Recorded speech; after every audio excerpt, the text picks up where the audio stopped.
Hi, welcome all, and thank you so much for joining us today for the first encounter of the Agenda 111 seminar. My name is Maria. I'm from SID Israel, the Society for International Development, and I will be coordinating this seminar for you. We have been able to invite one of the biggest experts in their field, and we are very excited, and hopefully it will be a good and fruitful seminar. I would like to invite Ms. Agenda111 Ghana to say a few words, and then we'll skip straight to the agenda. Thank you very much, Maria.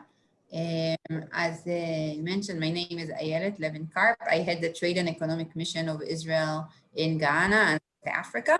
The goal of the Trade and Economic Mission is to enhance economic relationships between Ghana and Israel, and to find areas of mutual beneficial for both countries. When I heard about the Agenda 111 that was initiated by the president, I knew that this area is an area that the collaboration must, I should be pushing because Israel has one of the most advanced health systems in the world and has a lot to offer, especially in the area of hospital building and management.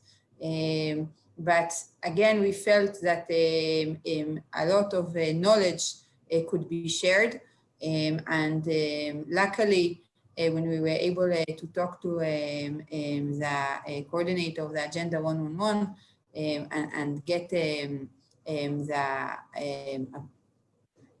his approval and his interest in these sessions. And this is, of course, the first session out of 4 sessions that were designed together with the coordinating team of the agenda, and is designed to meet the main subject that come into hospital building and management, because I really think that this amazing program is a great opportunity for Ghana, and I would want to do all that we can do to support and make sure that these hospitals that will be built will be a real game changer for the Ghanaian healthcare system, and will bring Ghana's healthcare system to be the center of medical treatment for all of West Africa, which I think it could and should be. I thank you all for your participation today, and of course to the coordinator, Mr. Nyako, and his team for helping us arrange this, and for SID Israel and the speakers of today's event. I think maybe since we really wanted to make this quite a session, an interactive session, it would be nice maybe to start with very short introductions. Maria, would you want to do that? Or we can start maybe first from the welcoming address. I think maybe we should do it in the middle, so we'll start interacting. You will manage the thing. I will just say thank you for everybody for joining us, and I'm here in Accra for any further conversations that you would want to have about companies and the experts that will be presenting today, or any other matter too, here at Airport City. So you can definitely find us. Thank you very much, Maria. Thank you, Ayelet. I would like to welcome Mr. Kwabena Nyako, the lead project consultant for Agenda 111, to say some welcoming words. Mr. Nyako. All right, thank you all very much. Good morning to you. Good morning to our partners in Israel on this seminar, and to the officials of the Israeli Embassy in Accra. I'd like to thank you all for reaching out to the Agenda 111 team. We've been working on this project from last year, about May last year, as a consequence of the vision of the president, who announced this very excellent program to build 101 hospitals across the country. In essence, his vision is to improve the quality of healthcare across the country. And to be able to carry out this extensive project, we've had to deploy close to over 20 consultants who will be working at consulting firms who will be working at the pre-contract and post-contract level. The designs have all been done by a team of Ghanaian architects and engineers. The contractors are mostly Ghanaians as well. This is over 250 contractors who will be working in all locations across the country.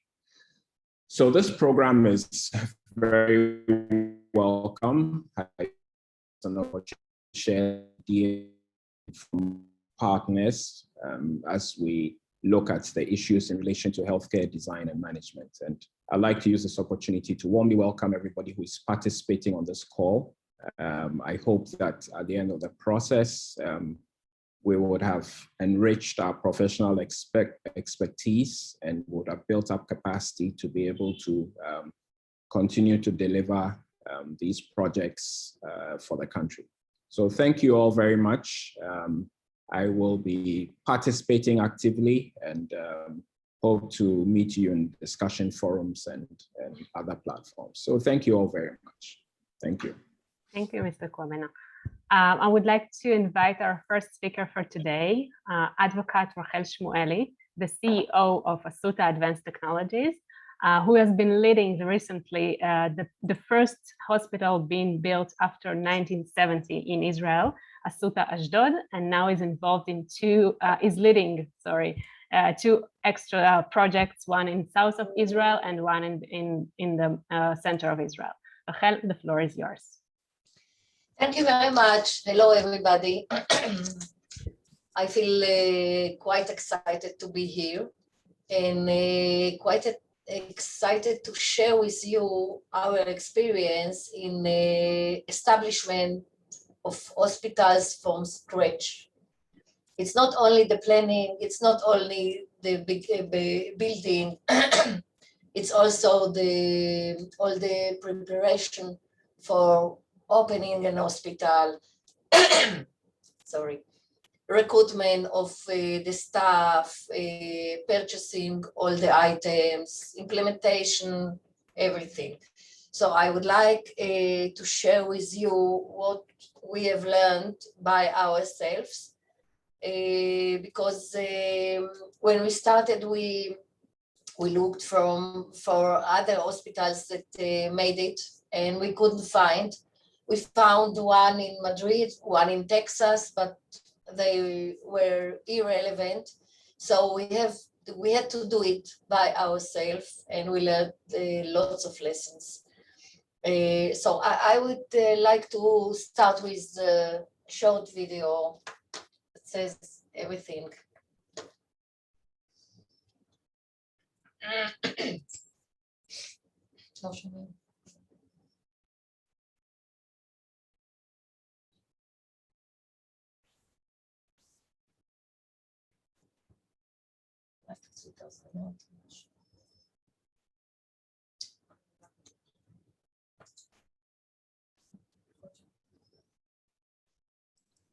There's no sound.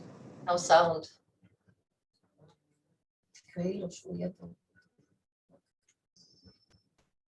So we'll go back to that short video later on when we correct it. Okay. Okay. Now this was the hospital of Ashdod at a glance, 60 seconds.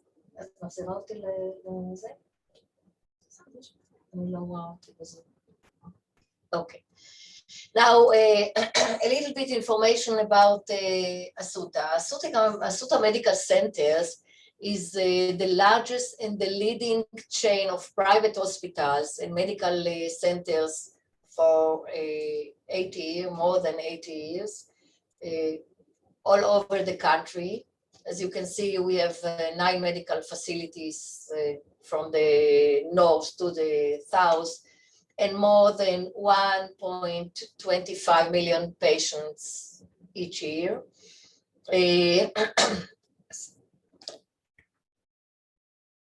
As you can see, all the operations that we make and all the numbers, IVF and imaging, cutting edge technology, oncology, surgery, you can see the numbers and get the impression. We are JCI accredited, really striving for quality and excellence. And actually, all the hospitals and medical centers are private, but most of them give healthcare services like public hospitals. And Ashdod, which I'm going to speak about, is entirely a public hospital. Asuta Advanced Technologies is actually a subsidiary company, and we manage and integrate all the construction project under a single management structure. And we've learned a lot how much this is important. Now, a little bit about the Hospital of Ashdod. It is a public hospital. It was issued by a governmental tender. It was the first public Israeli hospital that we built from scratch in the last 45 years. We built a lot of building in Israel. We have many hospitals. We expand them, we add buildings, but this was from scratch, so it was entirely new. The construction cost, as you can see, over $370 million. And the building, equipment, staff, processes, guidelines, everything were all new, really from the beginning. The hospital, as you can see, serves about 500,000 people in the region. We started with 300 beds. Currently, we are we are starting now to add the beds to have till we will have 650 beds. The size of the hospital, you can see 77,000. It's a green hospital. It's the first green hospital in Israel. Many things, by the way, were here the first. It's a bomb shelter facility because Ashdod is not far from Gaza, and every attack, the city gets, unfortunately, a lot of missiles, so it is a bomb shelter facility. At the beginning, at the starting, we recruited more than 1,200 employees, and it's academic medical center. As you can see, the milestones.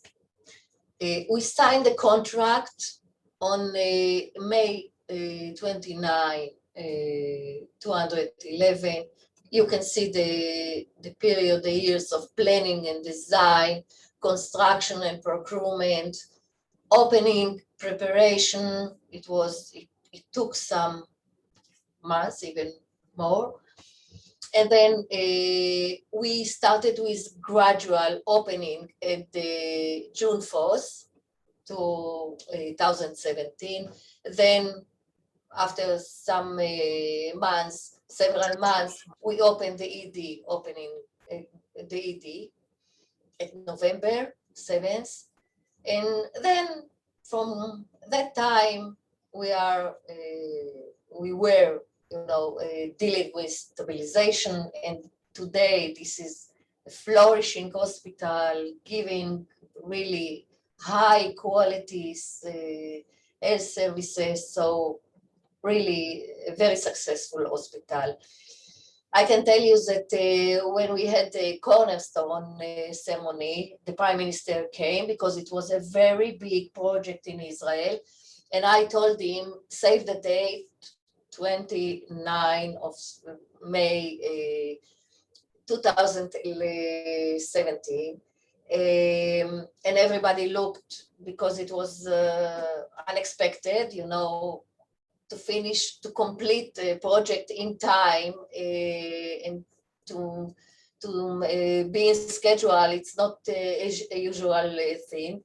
And actually, as you can see, we opened it June 4th because it was a holiday in Israel. So it took us 4 days afterwards, but actually we did it in time. Well, during the project, we have many insights of how to do it. We started with I think everybody can, you know, understand the power of determination. It was a thought model that we are not going to decide. A project like that needs many decisions all day, every day, a lot of decisions. And we decided not to decide according the obstacles, but to decide what we are going to do, what is the best way to do it, what is right to do, and then we went on. We understood very soon that we don't have the answers.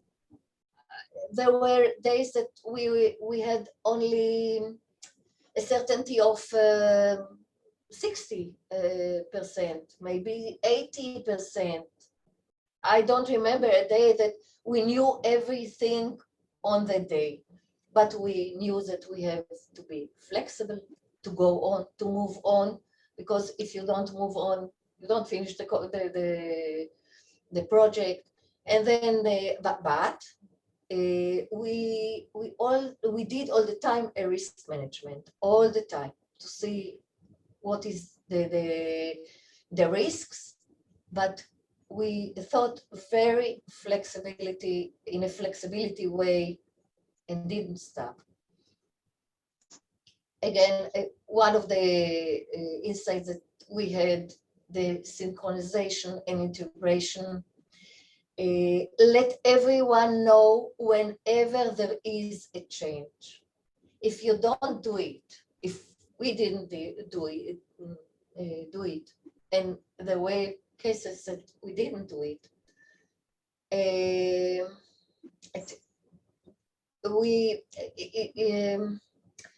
I don't know, in Hebrew we have a word that says balagan. It was a big chaos. If you don't share every change with the other of the team, the staff, the team, the consultants, everyone that is involved in the project, it means troubles. Well, I want to speak a little bit, again at a glance, on the project challenges. I thought maybe for 1 second that it will be like this. Sorry. It will be like this, you know, my plan, but reality was the plan that you can see down. And as you can see the holes, there were many of them.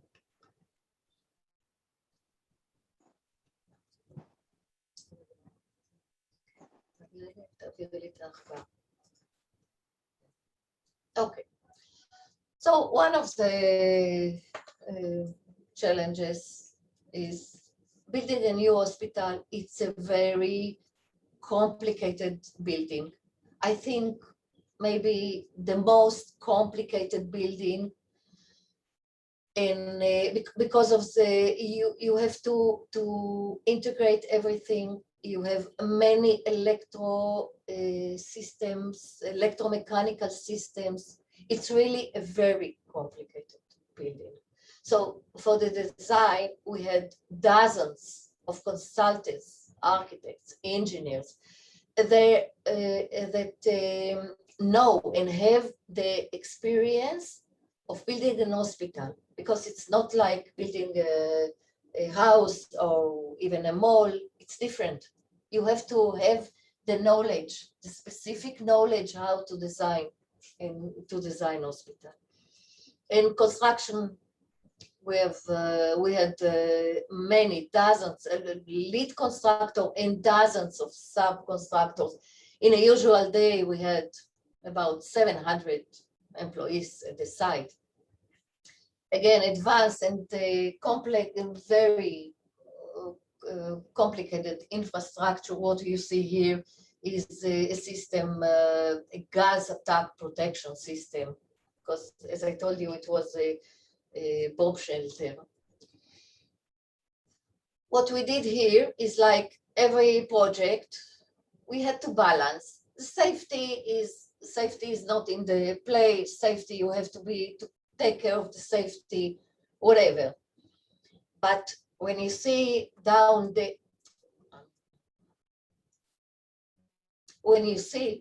are the schedule, the high quality, and the budget, and you want everything the most, but actually you can't get everything the most. So you have to balance, and you have to do it all the time during the project.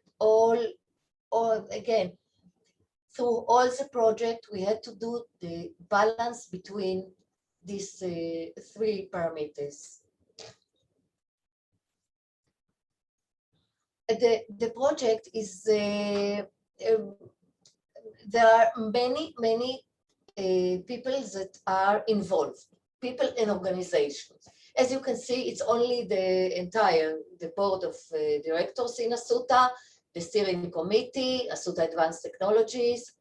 Now we have all the internal Asuta resources, because it was, you need the medical center, the head nurse, the people who deal with purchasing, logistic, even the HR, the finance, of course, and then even the central sterile supply and operating rooms and all the systems that support the hospital, because you have many.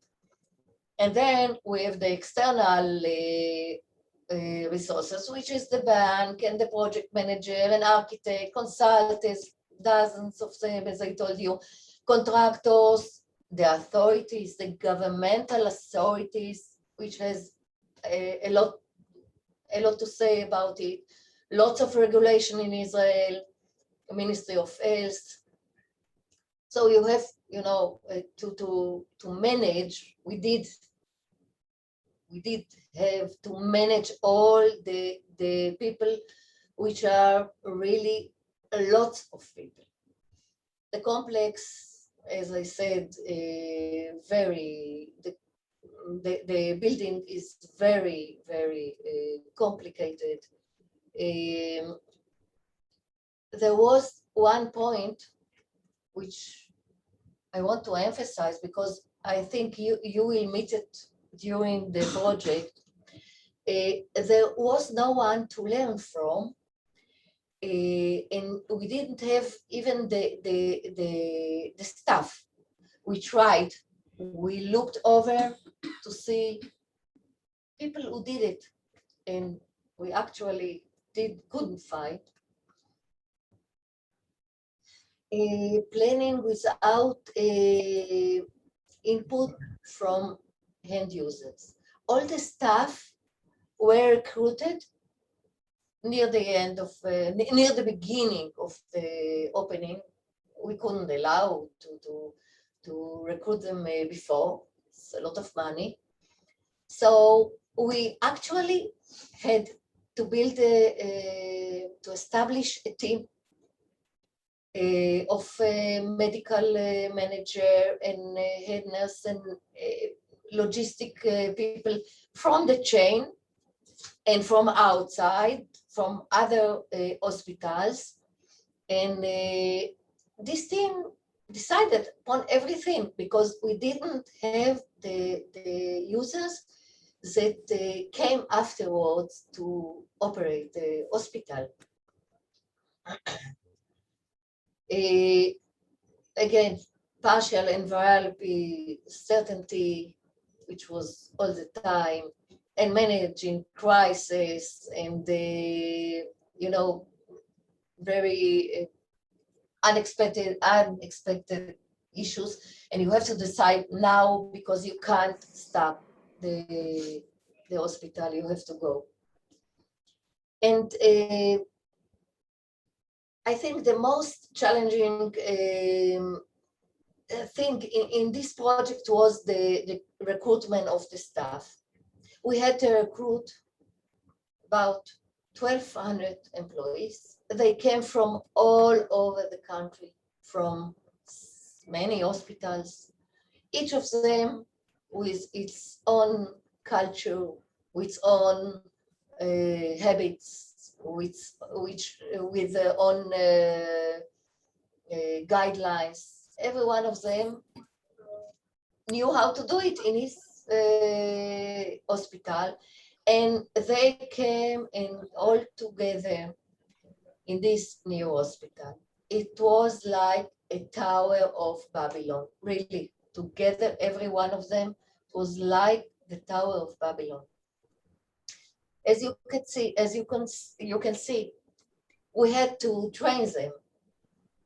Over 24,000 implementation hours. It's huge numbers. Then we had to do the staff orientation. Then we had to do process design and simulation, and I will show you later on how we did it.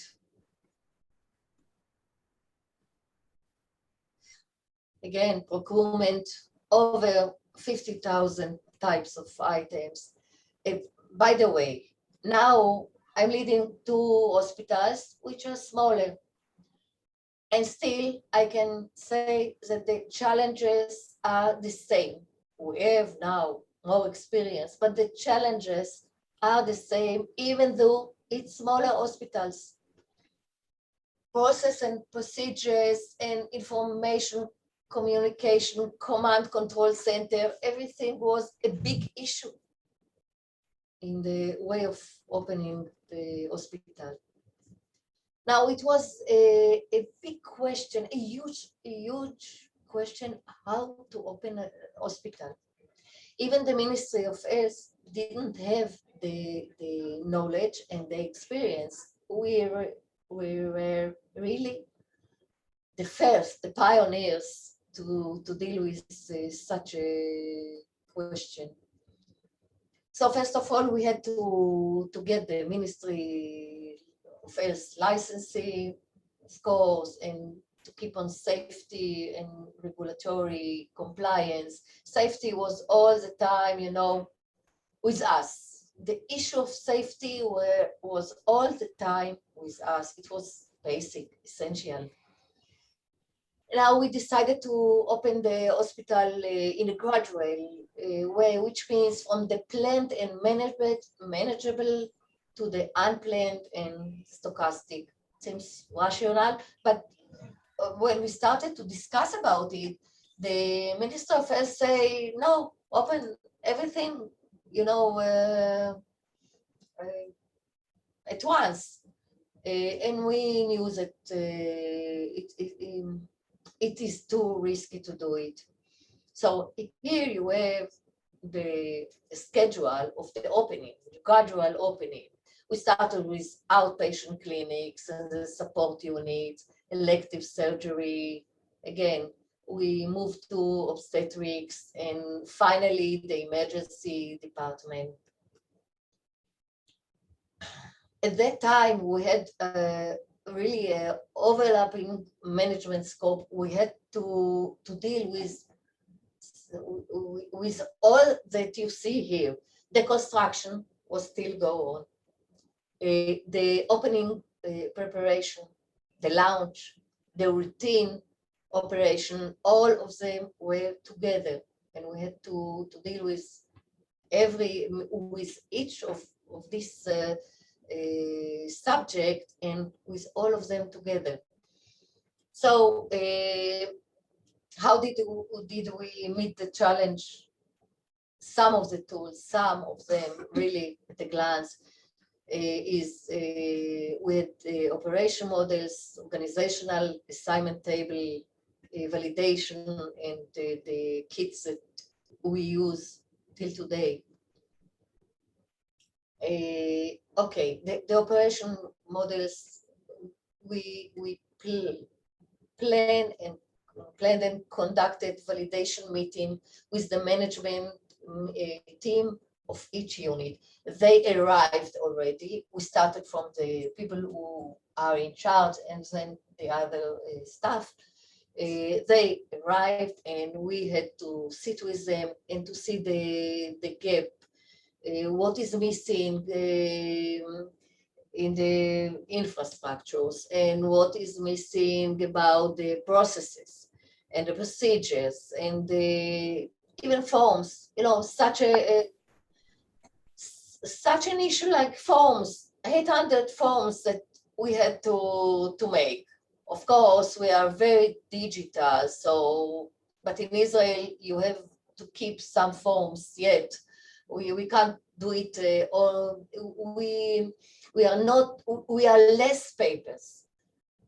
Still, we have to deal with all the processes and guidelines and everything was new. Then we have the organizational assignment table, which I wanted to make it on a wall, but I didn't have a wall that was big enough. And for each department and for each employee, we knew the date that he should arrive and make the orientation and start with the operation and logistic to prepare the units for starting work.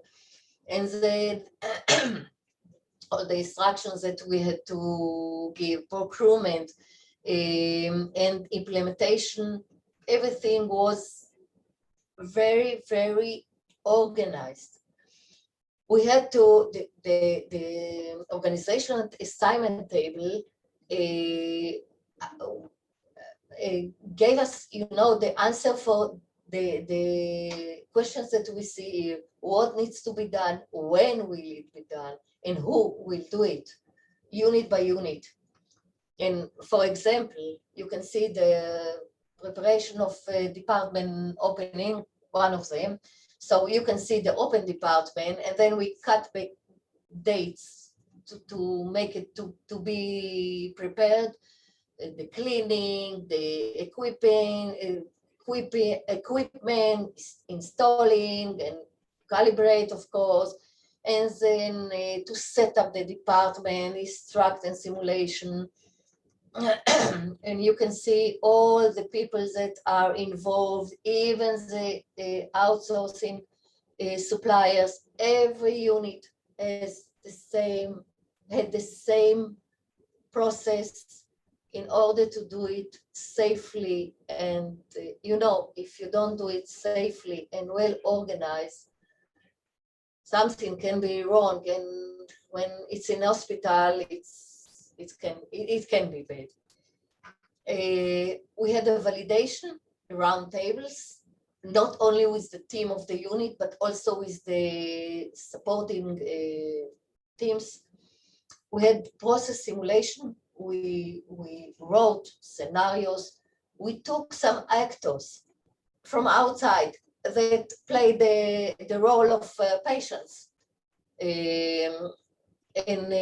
For example, I would like to show you one of them, a short movie of how we did, what we did before simulation, before opening the obstetrics unit.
Rachel?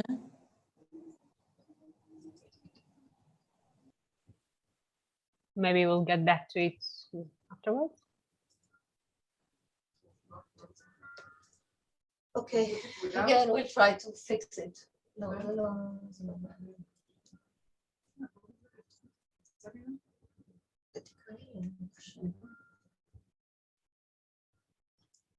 Sorry that there is no sound.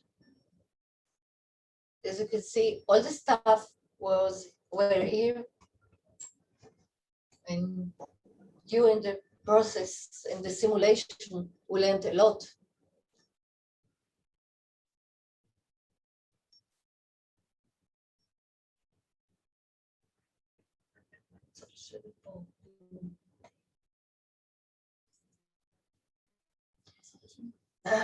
And the other one, we try. It was a mass attack simulation.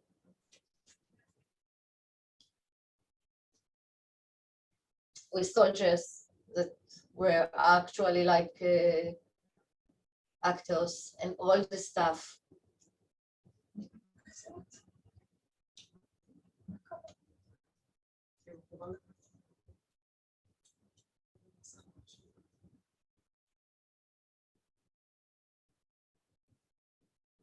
I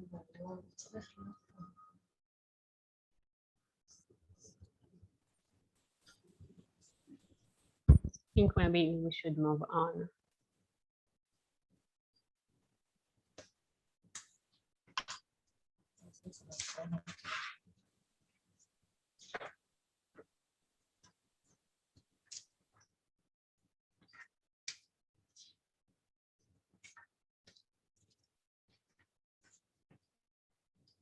You're getting some help in the chat, Frida. Maybe that would be helpful, but I think maybe we should really move on.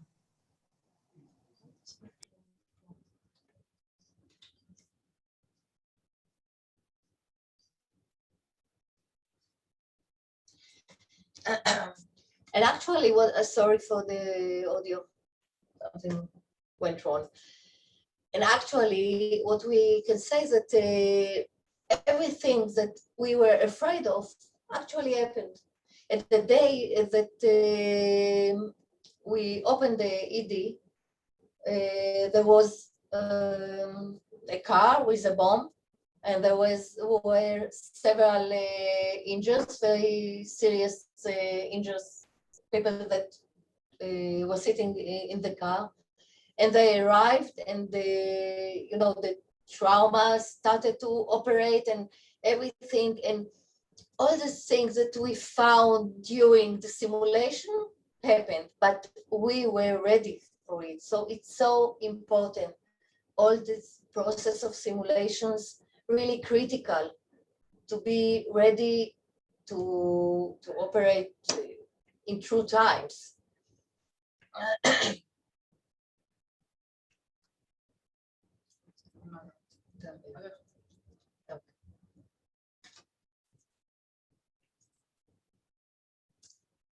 Okay, and then we had the kit that enable us to do, and we still use it when we open new units.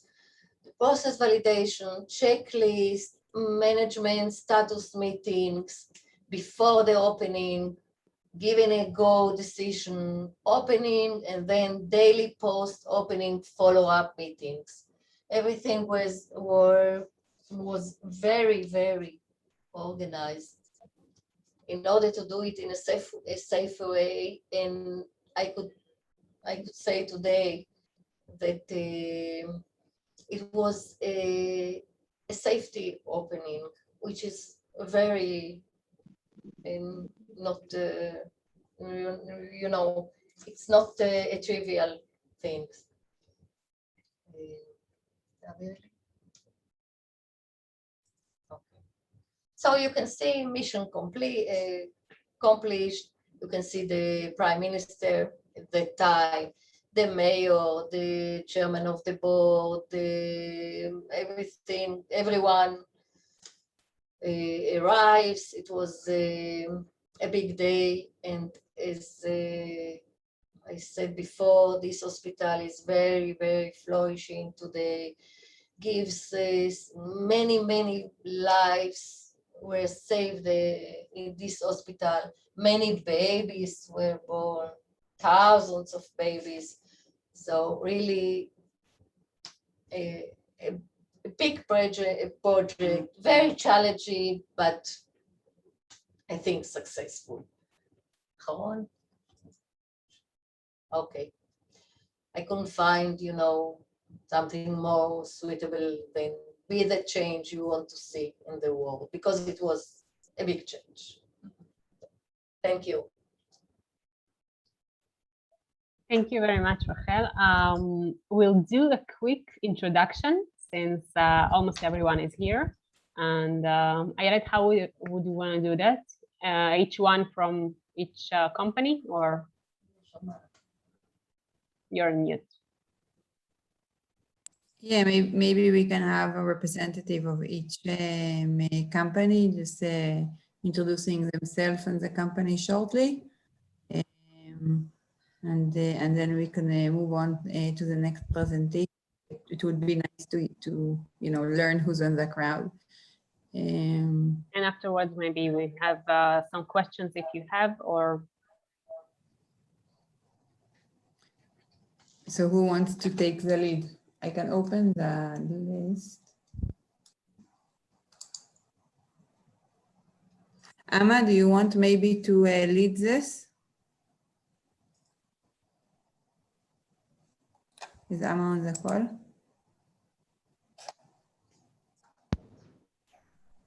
I'm here. Hello? Amma, are you with us? Hello? Yeah, the internet is not very stable. Hi, I'm Amma from Hospital Infrastructure Group. I work with the legal and admin department.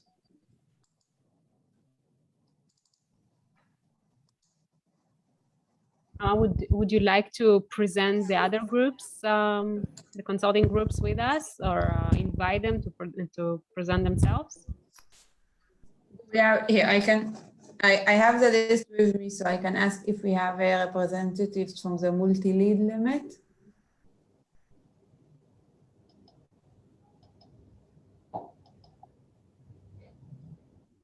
From CENG Consulting. Consult.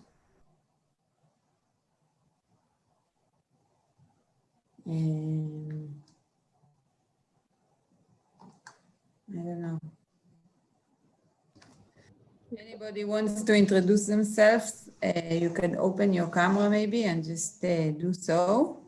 It will be nice to know who's in the crowd.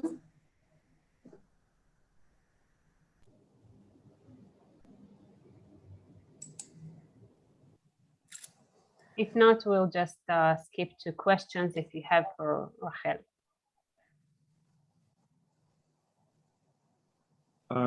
If I may suggest, Amma. Hi, Rolf. I actually already did, but I think my internet is a bit unstable. I'm trying to get my video on. So, okay. My suggestion is just so it's not a cacophony of people scrambling to get place in introduction, that if you can please call from the list a leader from each group, then the person can come on and do it. Okay, I think that would work. So,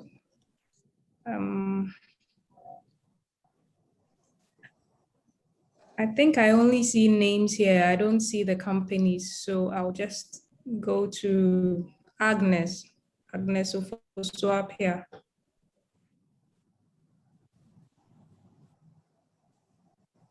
You're on mute. Hello, Agnes.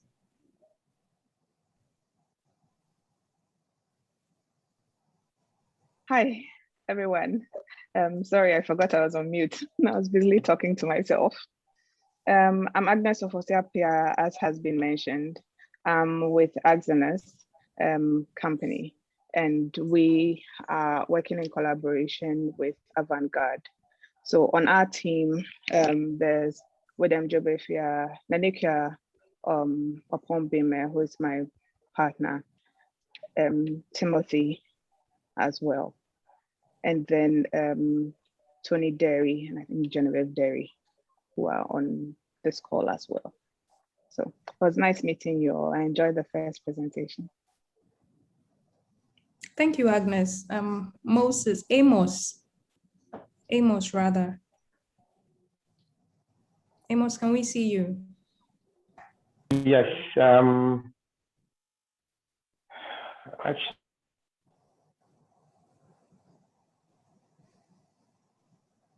Actually, I'm also having, okay. Please, is the video clear? Yes, Amos. Okay, good. My name is Amos Anthony. I'm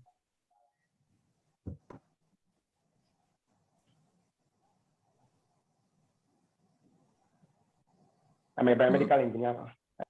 Hold on just a second.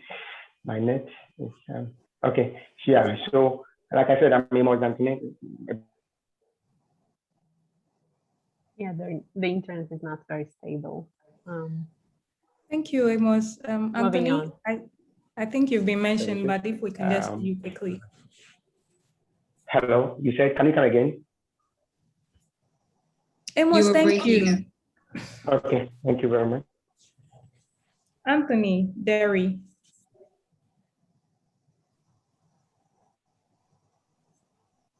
Yeah, hello. Hello. Hello, we can hear Yes. you. Yes, I'm Anthony Derry with Agzenus. Agnes already introduced me. Yes, she did. Good to see you, Anthony. The next is Brian. Brian, I'm sorry if I don't get the name right. Ojiri. Yeah, hello. Good morning, everyone. So my name is Brian Ojiri. I'm with Avant-Garde, electrical engineering.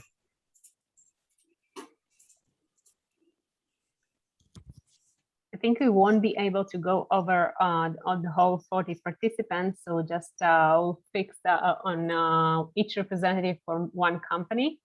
Ayala, do you have the list to read from? I have the list, but I don't know who are the people. Multi-Lead Limited. Is there anybody from Multi-Lead Limited? Or from Titan Biomedical Limited? You're Multi-Lead Limited. Okay. Engineer Elijah Kofi Osei, and I have here with me Vincent Champon, Akpo Entry Engineer Kojo Champon here, and we are also engineering architectural consultancy firm in Accra, Ghana. Thank you. Thank you. Is there anybody from Titan Biomedical Limited? And from ADK Consortium? ADK Consortium?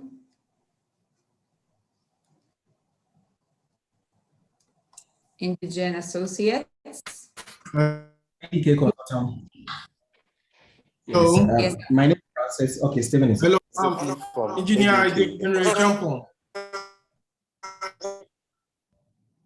Wait, let's go with Stefan first. Stefan?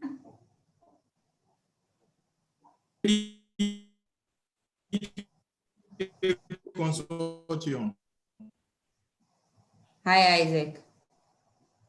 From Our Egypt. team, Stephen Francis Champon. Thank you. And Stefan?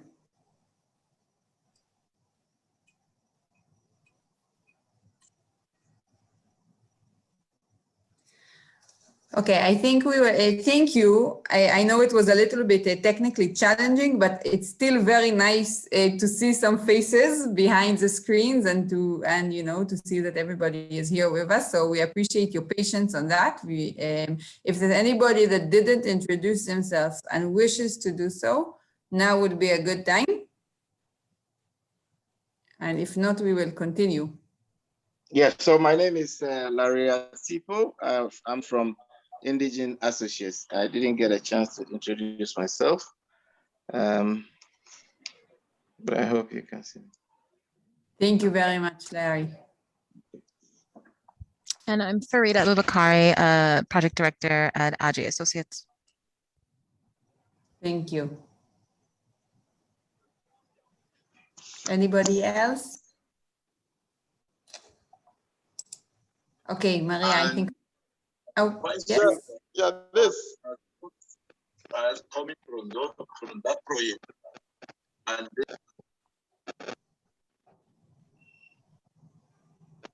Thank you. Maybe if anybody has a few questions, Maria, do we have some time for questions or should we move on? Maybe we should move on since Rachel has to start her second lecture, and then we'll see if we still have some time for questions. Rachel will be discussing this time the tools and some basic principles for efficient and effective planning and designing of hospital. Rachel, the floor is yours.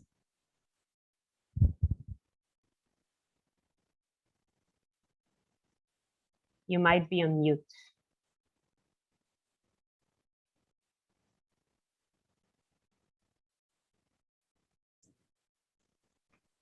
Okay. So I would like to speak now about very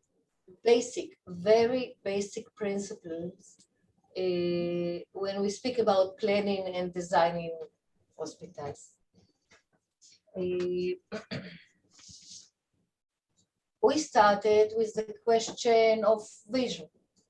Of course, we knew that we had to have functions like ED and OR and wards, but still we ask ourselves what we want to have in the hospital.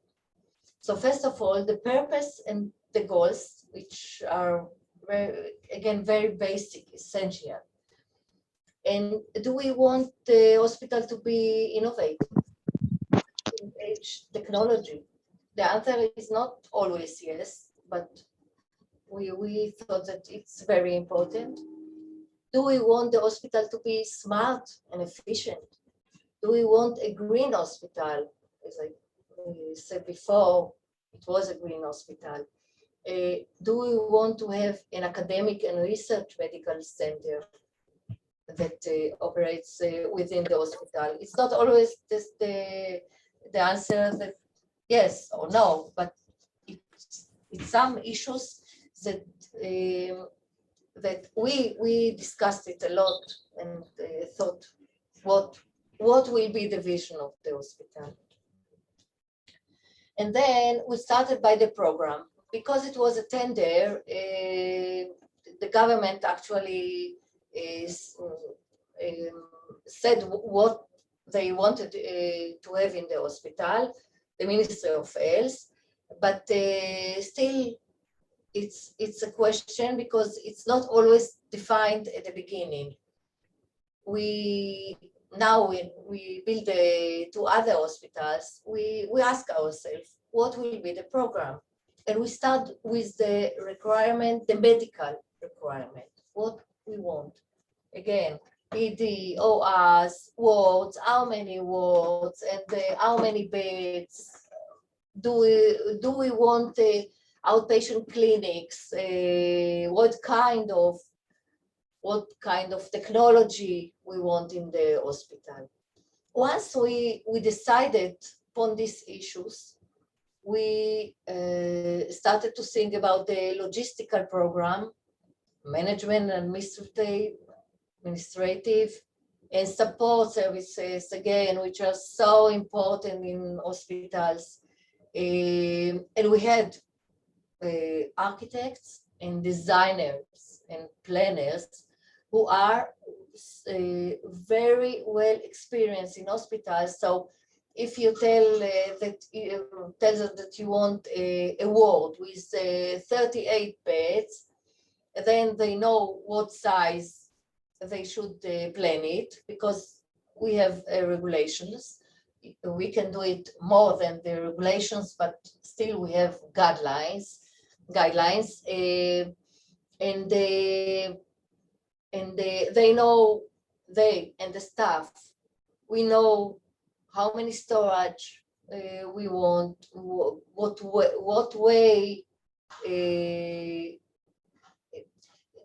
all the logistical program, which means what we want to, how many storage and what we want to keep in them.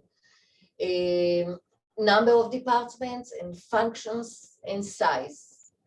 Well, the size is a tricky one because everyone wants to build a bigger hospital, but we have to remember, we remembered all the time that size means money, and size means cost. And it's not only cost of the building and constructing, but also the cost of the day after. And we had to remember, and I could tell you that in Ashdod, we didn't realize the implication of the size when we realized that the size has its a real correlation with the maintenance, of course, the cleaning, the lights, the electrical costs, the air condition, everything has a correlation with the size. So in one side, you want to make it bigger, more comfortable, more private, and bigger. And on the other side, you have to remember, we had to remember that size means money. Then we had the whole process that you probably know from other project, because every project, each project has the same process almost.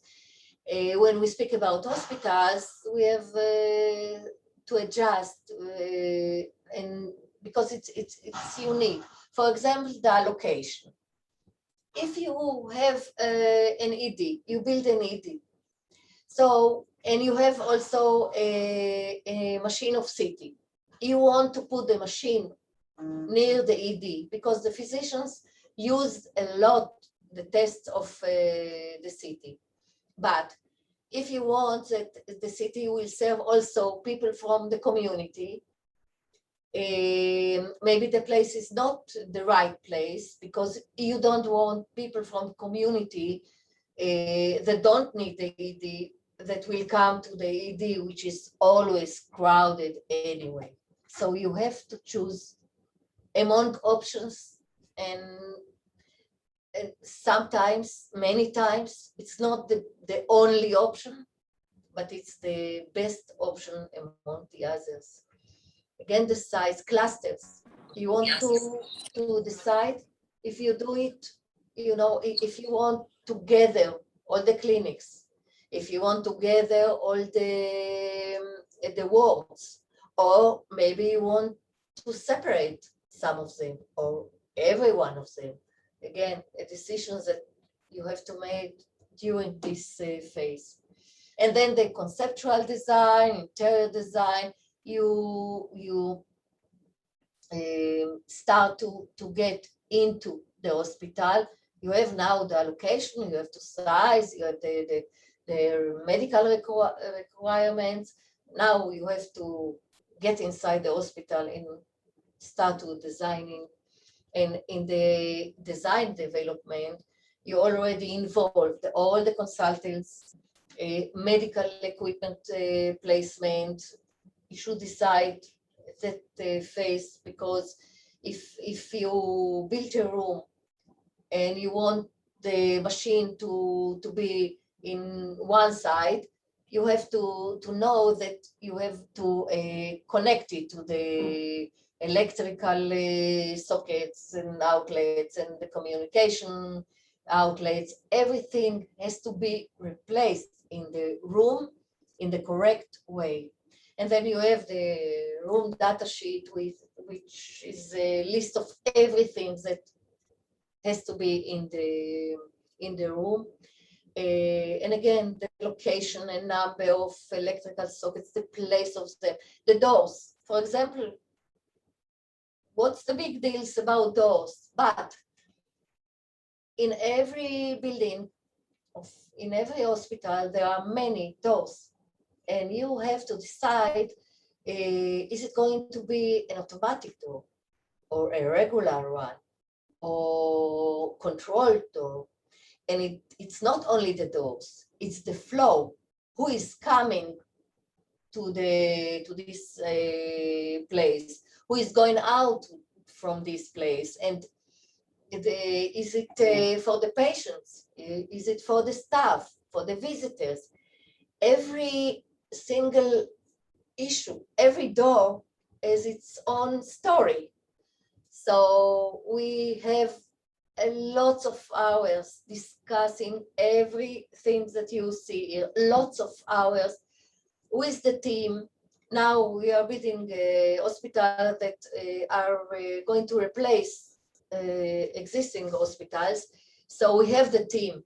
So we are sitting with them lots of hours and decide upon each of thousands of details that have to be considered in this process.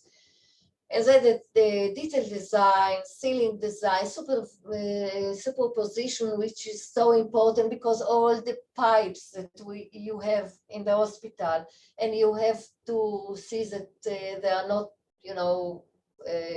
making a cross or again, very important issue in hospitals and layouts, and of course the construction drawings. Many people are involved in the designing and planning hospital. Many project manager, architect. Here are the list of the consultants and the planners. And as you can see, all of them, we work with all of them. Every one of them, each of them is well experienced with hospital and planning hospitals. And as you can see, it's a long, long list.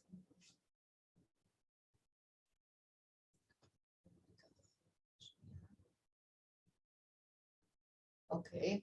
And then, of course, there is the staff of the medical and logistical, operational, the authorities, medical equipment suppliers. Everyone has to be involved, and it's not all of them in the beginning, but as long as we progress, there is a progress in the development of the planning, they are joining to the project. We use now the B modeling. I don't know if you have it in Ghana, but I can recommend.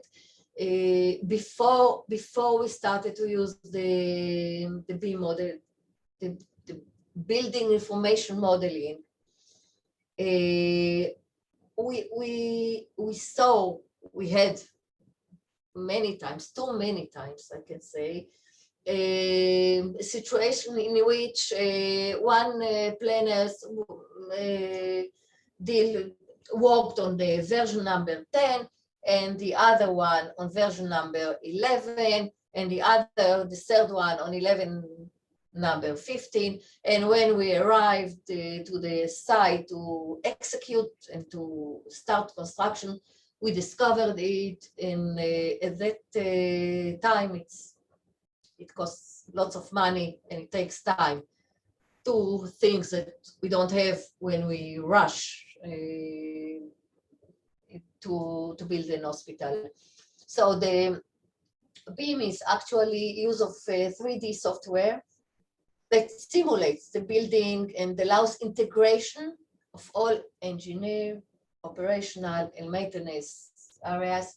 And even people sometimes, I'm sure you know, people, nurses and physicians, they see the plan, but they don't realize and see what is going to be in real time, because it's hard if you are not an architect or engineer. It's quite difficult to read the plan, but in the 3D they can see actually more clearly and understand what is going to be in the units. Some issues that I would like to emphasize at the planning stage are needed to be considered. Of course, the master plan and the future expansion plan, because I don't know how it's in Ghana, but I'm sure it's like in our country. You start, you know what you are going to build in the first phase, and then you expand the hospital and you add more buildings.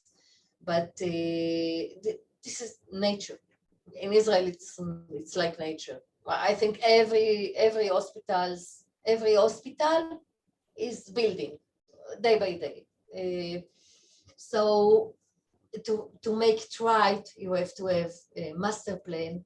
And sometimes when you can see at the beginning that you are going to add more beds, for example, or to make the kitchen bigger, or the sterile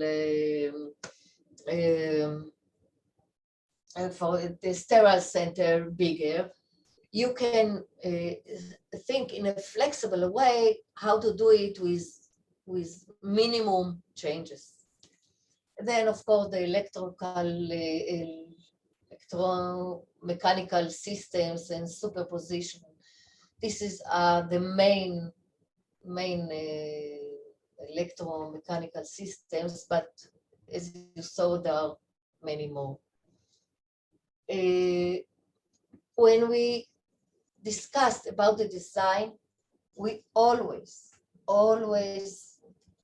took into account these parameters: the patient's journey, and the patient's means also the family's journey, the caregiver's journey, the equipment flow, the information flow. All of them were checked and tested to make the right plan, because it has a lot of meaning. Every single issue that you see, every sentence here, it's again lots of hours of discussion and planning and thinking.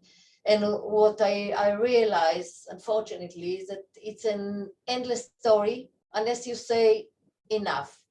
Every discussion, there is new changes. So I have to be the bad guy, and I think you will have to be the bad guy and to say, stop. Now we are going to do what we decided, what we planned, because otherwise it's an endless story. Some more issues that I want I think it's very important to emphasize is protecting patient privacy. Sometimes, you know, people want, patients prefer a single room. Sometimes half of them actually prefer a double room because they are afraid to be alone. Sometimes there are more. In Israel, we have regulations about it, but the privacy is a big issue, speaking about hospitals. And separating staff and logistic movement routes from visitors, visitor routes is again one of the aspects of the keeping the privacy of the patients. Accessibilities. Many people come to hospital in wheelchairs. Some of them can't hear well, can't see well, so the accessibility is also a big issue that we took into account. Safety, needless, I think, to explain. Interior design, it has so much meaning, and it influences the design. The interior design has a lot of influence of the patients and the staff. The atmosphere, the colors, the furnitures. I'm not speaking about the functional design, interior design, which is very, very important. I'm speaking even of the atmosphere, as it is so important when you speak about hospitals. And parking, you know, to see where people can park their car. Again, cluster design by function in flexible multi-purpose rooms. You can decide that the ward will be only for internal, will function as an internal ward, and you can decide that it will be also for a patient after surgery, and you can decide that it will be a multi-purpose, what we call here a floating beds that you can use for either of the patients. This need, by the way, a teams that can take care of every one of the patients, never mind the illness. But again, it makes it more efficient if you can use the bed. In Israel, we have a lot of, actually, we are short in beds. So we always have short of beds in Israel. So we have sometimes to think, is it going to be a flexible rooms or unique and adjusted for a surgery patient after surgery or internal or obstetrics. Each of the, you know, you can make it subject or you can make it flexible. In big hospitals, you always, you usually, actually always have several wards, so you can do it more adjusted to the right patients. In smaller hospitals, it can be different. What we do also is mock-ups. We build at the beginning, not entirely the beginning, but after that we have in mind what we want in the room. We build rooms exactly and accurate rooms that are the rooms that we want to have in the hospital, with the furniture, with the interior design, with we check if the beds can enter the room and go out, and every detail is in the mock-up room. The team come and they check and they see and they change, and everything is, for change till we decide this is the room and this is going to be the model of the rooms that we are going to have in the hospital. We do it with clinical rooms, with officers of the doctors, for example, and we deal also with the signature and the wayfinding, which is again a very big issue, because you want the patient to feel comfortable and know how to get to the units that he has to come to reach. And then what we said before, and I want to emphasize again, we need to evaluate the broad implication of each change. If we change the place of the location of the unit, we have to see that everyone knows about it. Everyone that relevant knows about it, because it influences of the signature and even the elevator audio announcement and the patient journey and of everything. If you delay in the opening of the unit, again, say to the right people that they will know, because it has an impact of the customers and the advertising and of course the business model and personal recruitment. Every change that there is in a hospital, and I say, and I know that it's very hard, by the way, to fulfill, because there are thousands of details, but it can avoid, later on troubles that are, again, cost lots of money and lots of time, things that we don't have. So actually, it's the basic, the real basic, because we can speak about it hours and hours, and I think that there are architects here that know how to design and plan hospitals, so they can show it in more details, but it is a very intensive and long process, but it's very, very important. What you decide during the planning and the design will be the heart and the rationale and of the hospital. Later on, it's the execution, but this is the wisdom and the heart and the rationale of the hospital. So I used to think that we can do it very fast. I understood that the team needs the time to discuss and decide and to argue, and then you have to cut off and to say, this is the way, this is the plan. So last made, but first planned, I think it fits here. So thank you again. Rachel, thank you so much for this fascinating lecture. I think it was very informing. And thank you very much for joining us today. It was a pleasure having you with us.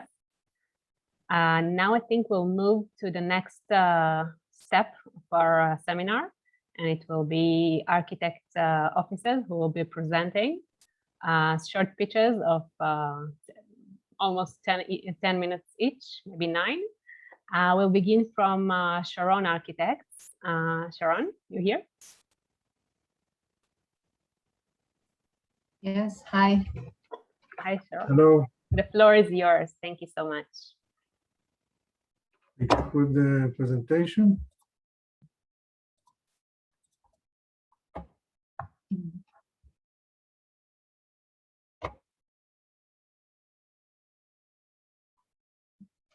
Hello, and thank you for the opportunity to present our office. We are. Arad, can we see you? Can't you see the presentation? Yes. Oh, now I see you too. Okay, sorry. You can see the presentation? Yes. Okay. So our office is the oldest office in Israel. It exists for almost 100 years. I'm the third generation. The office was established by my grandfather, Aryeh Sharon, who was a Bauhaus graduate in the 1930s of the last century. And for the past 10 years, I'm directing the office with my partner, Sharon Gur-Zeev. We believe that we have a vision that we believe that design is contribute a lot to the well-being of the patient in hospitals. This is a bit of history. I will go fast through it. This is the first plan for Israel, designed by my grandfather, Aryeh Sharon, in the 1950s. He brought the Bauhaus buildings to Tel Aviv, the workers' residence, and designed some of the hospitals like Bellinson, Soroka, Asaf HaRofeh, Rambam, etc. Later on, when he became partner with my father, Eldar Sharon, they designed Schneider Children's Hospital in Bellinson, Bank of Israel. And this is examples of works that we do in the office in the past 10 years. Selected few projects. This is the Ruth Rappaport Children's Hospital in Rambam in Haifa. The concept was to subtract a piece of a cube and to create two atrium spaces, one on top of the other, and to create a situation where each floor will have a different theme. For example, the oncology will be beach, the inpatient will be safari, etc. These are photographs taken from the lower atrium, with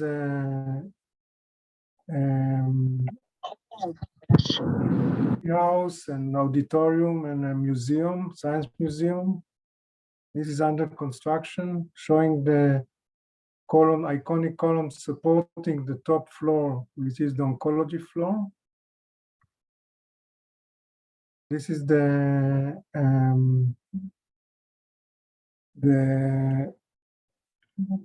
emergency room, waiting area in the emergency room, lower atrium with the protruding boxes into the space like theater boxes.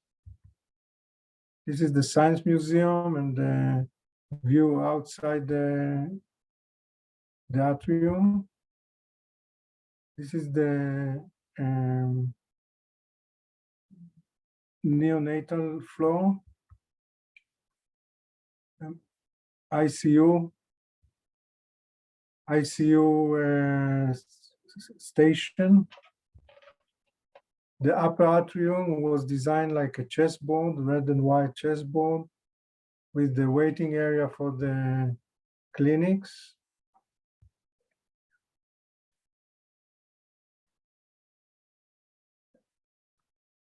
This is the day room safari theme. View of the interior of the nurses station. And this is the top oncology floor that kind of closes the box. A patio on the oncology ward. Views taken of the hospital taken from the main hospitalization tower, and view from the school for medicine of the hospital, which shows that all the inpatient room get view of the sea from windows. This is just to show you the vast scale of the under construction site that includes also wartime hospital for 2,000 beds, the largest in the world, in the Rambam Hospital. And I'm going to Tel Aviv Medical Center, Ichilov, to the Sami Ofer Heart Building, view from the west of the building. A connection between the new building and the old building designed by my grandfather via an atrium and floating ramps.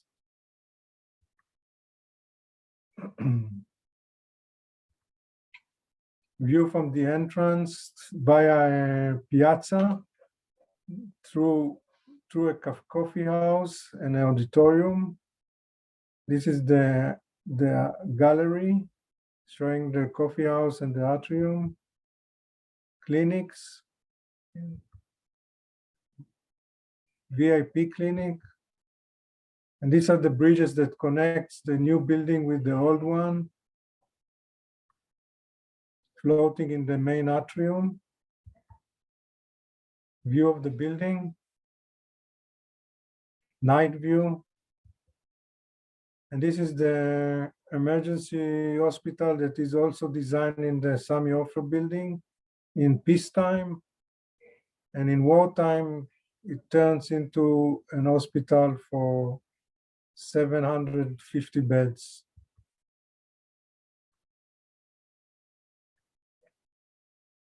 Another project is the complex for 3 children hospitals on the border of Jordan and Israel. That includes also housing for the staff around the golf court. This is a very kind of large scale project that is still a conceptual, but it's kind of under collecting budget for realizing it.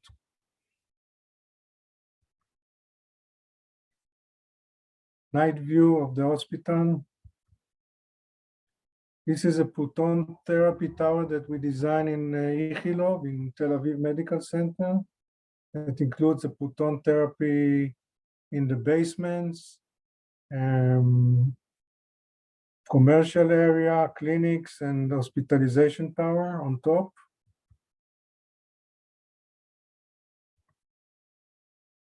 New 10 surgical daycare wing, in Tel Aviv Medical Center. And the maternity hospital in Tel Aviv Medical Center, the vertical circulation, designed as a tree, structural tree. Visitor area. Another photo of the visitor area, which you can see that we put a lot of emphasis on colors and daylight penetrating the reception area. This is a typical hospitalization room, including a bed for the husband.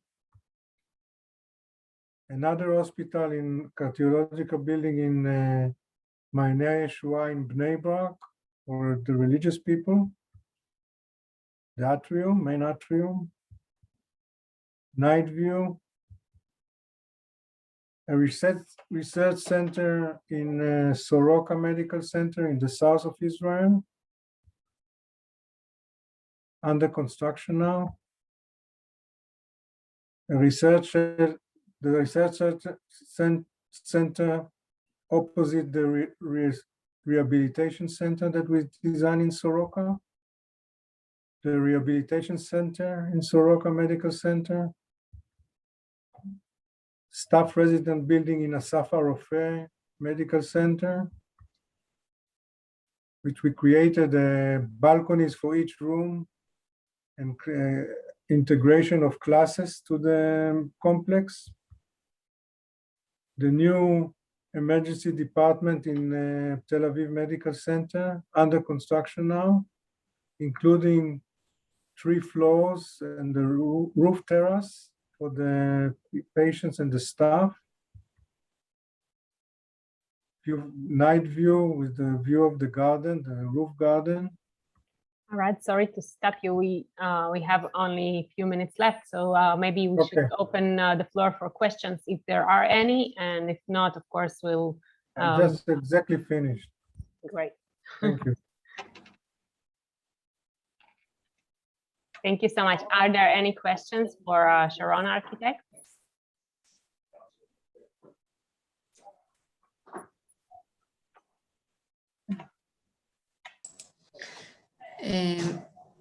If there are no questions from the crowd, I would want to ask, because it seems like you did a lot of different hospitals, and if you could maybe give us like one or two take-home messages, like when you come, when you get a project like this to design a hospital or a department or so on, what are like maybe the one or two most important things to consider from your experience with all of these projects?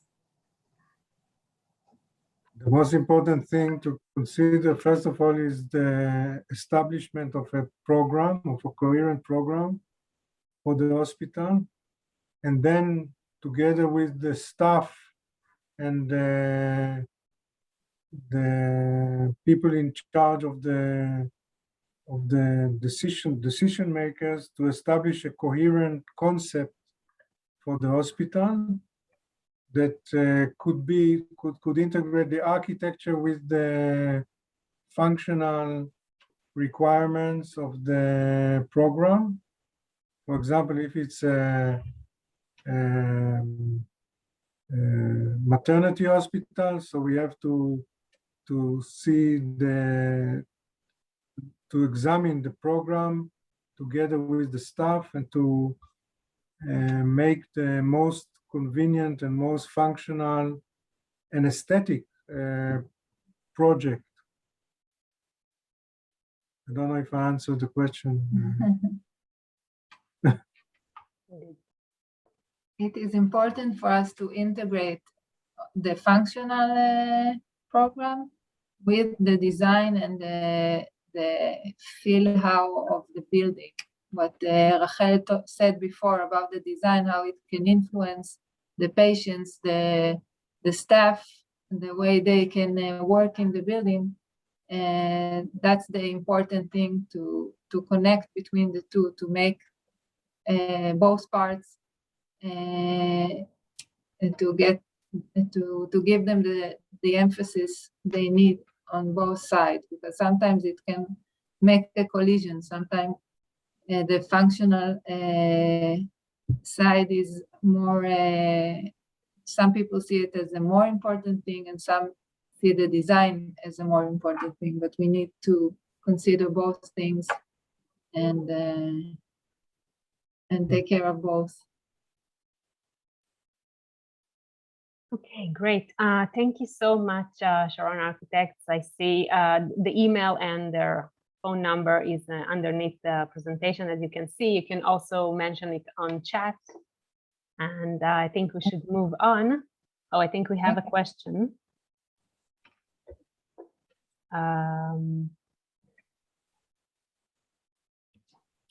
Okay. I wanted to ask a question. This is Ralph. How long does it take you from commissioning to completion of design?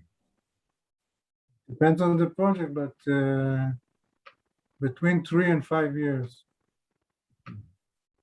Depends the scale of the project, of course. But a project like I showed you, the cardiology project, for example, the Sami Ofer building in Tel Aviv Medical Center, which is a 60,000 square meter building, including very complex machinery and electromechanical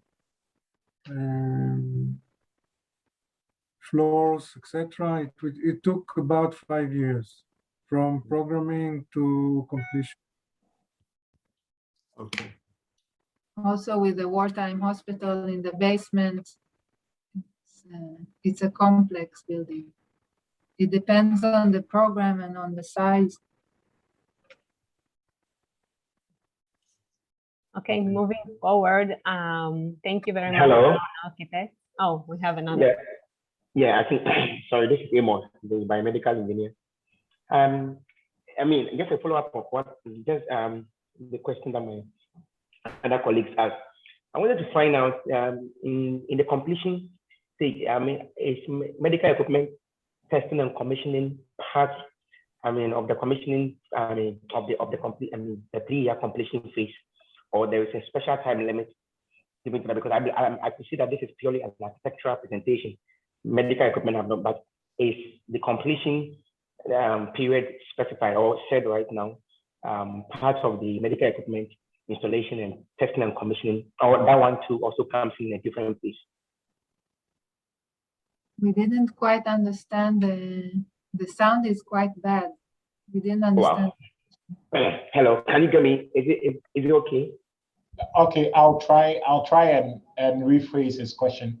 He's asking for the project timelines you estimated. Did you include the installation of machinery and equipment into that at the point of you handing the hospital over to the client? Is that included in that estimation of your time? Yes. Oh, okay. Okay, thank you. Thank you so much. Welcome, you're welcome. Okay, we really have to move forward. Thank you so much. May I add something? May I add something? Yes, Rachel. The first question.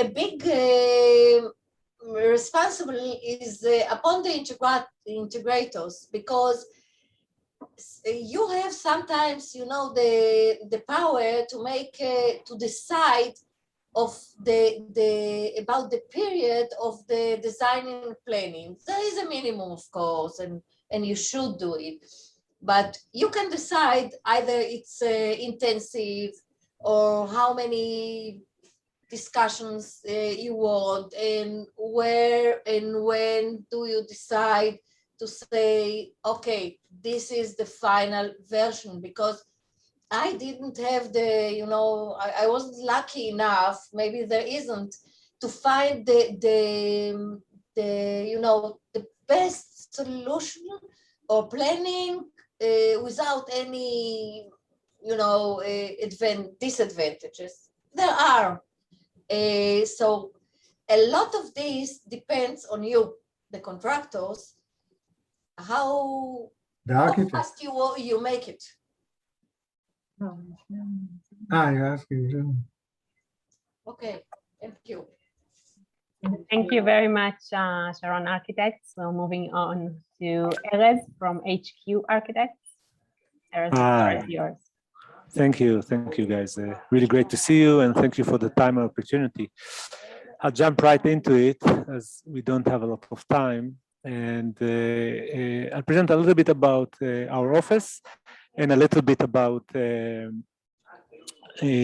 way we think, and one example about Sheba Hospital here in Israel.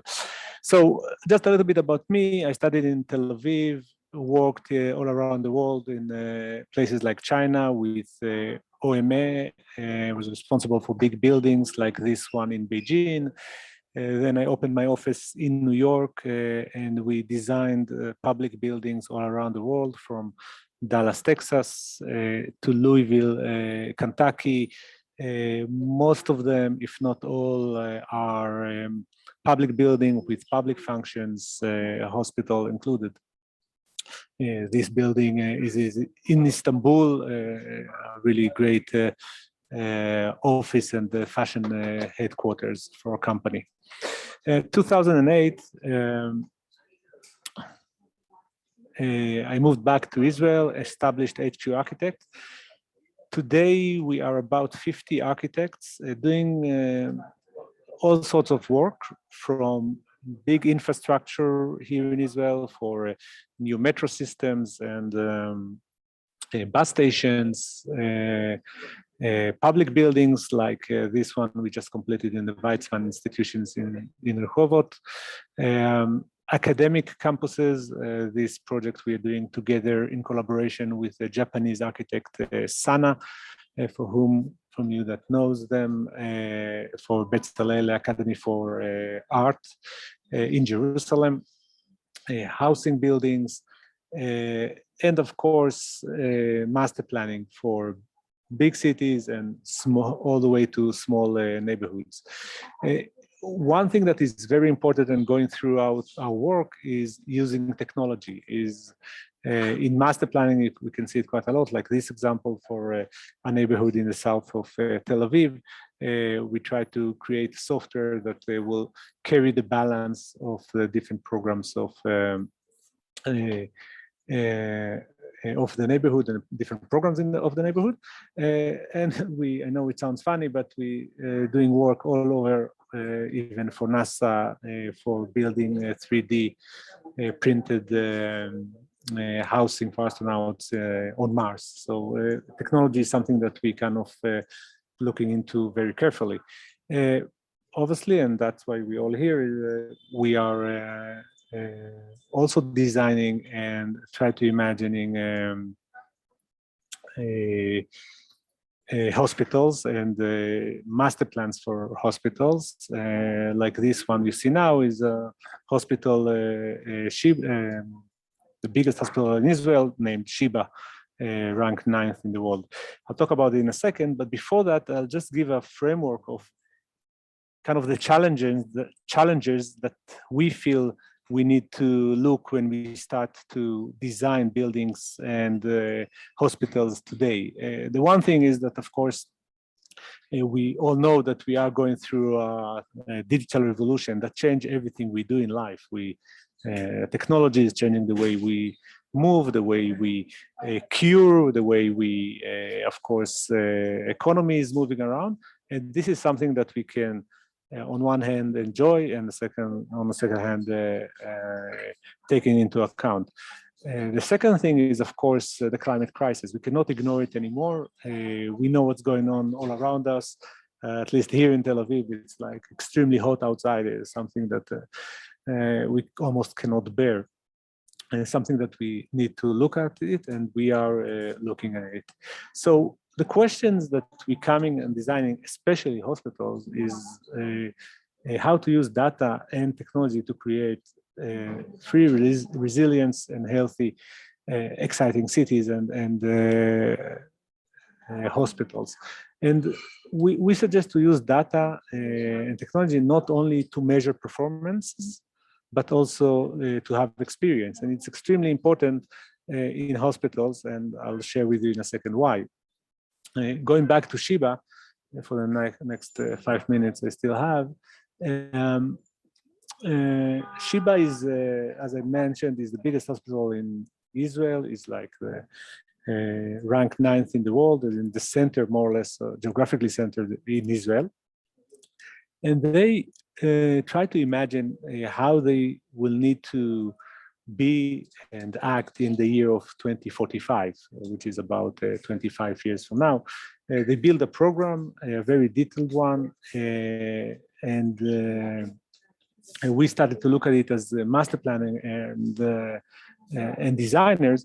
Maybe I should mention that Sheba still today is a hospital surrounded by fields, agricultural fields, but very soon it will be surrounded by cities or urban fabric that have been built around us.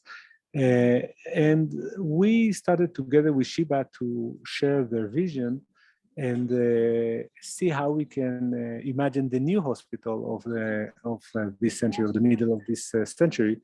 And there were 3 things that were very important. The one is that Sheba will become not a hospital, like a machine for fixing people, but more a city of health. And for that, we need to take down the borders and make it part of the urban fabric. The second thing is that we need to kind of think about the well-being very seriously. It's not only about how people should be cured after they are sick, but also how we can prevent from them to be sick. And the last thing is very specific for Sheba, which was built patch after patch, is how we can make it clear to everybody to find a way and to be part of the city. So we did a huge research full of digital and other mappings, and we came for few observations that I want to share with you. The first one is that it's true that a program being built and written, a very specific program about which kind of buildings we will need in the future, but actually nobody knows what those buildings will be like. I think COVID-19 proved everybody that the only thing we don't know about the future is that we don't know how it will look like.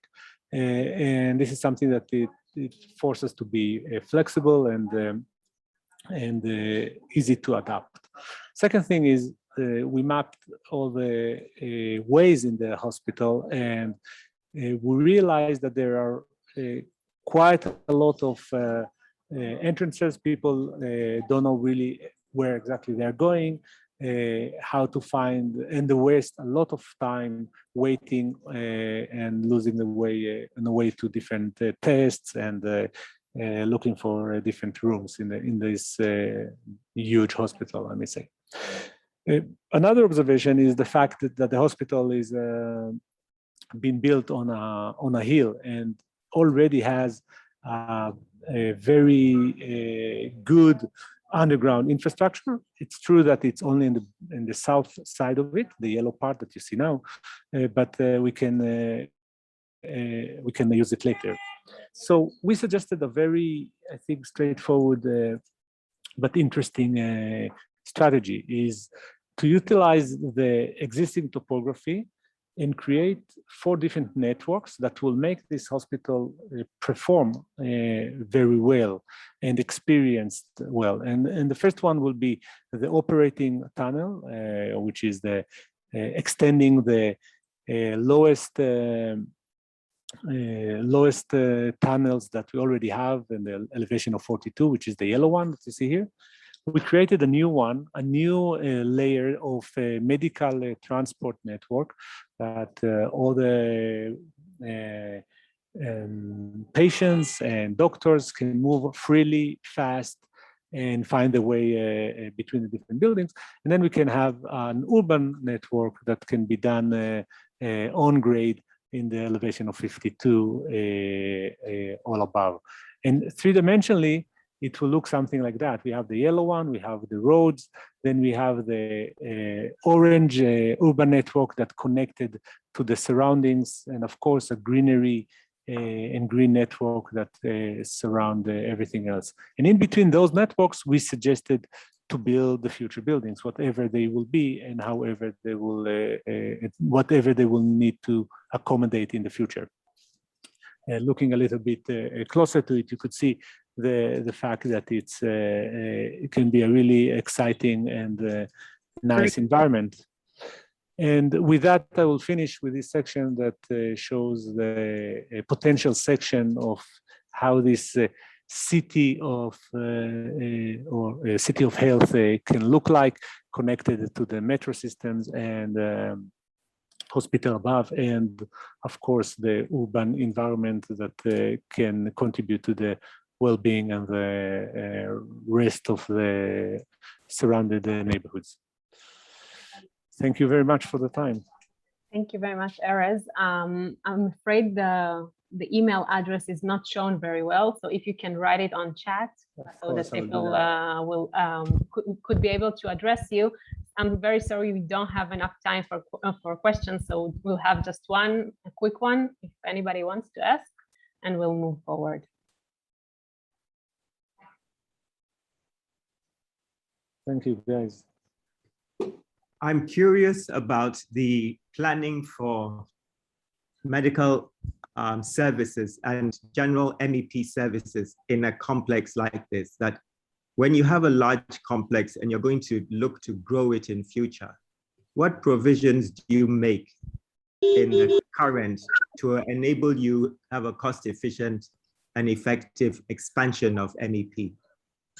Yeah, what we did in this master plan, of course, I did not get into that this very short presentation, is we established a gas pipe, a specific gas pipe for energy that comes to the comes directly to the south side of the hospital, where we have a energy center that can be expanded tremendously according to the needs we'll need in the future.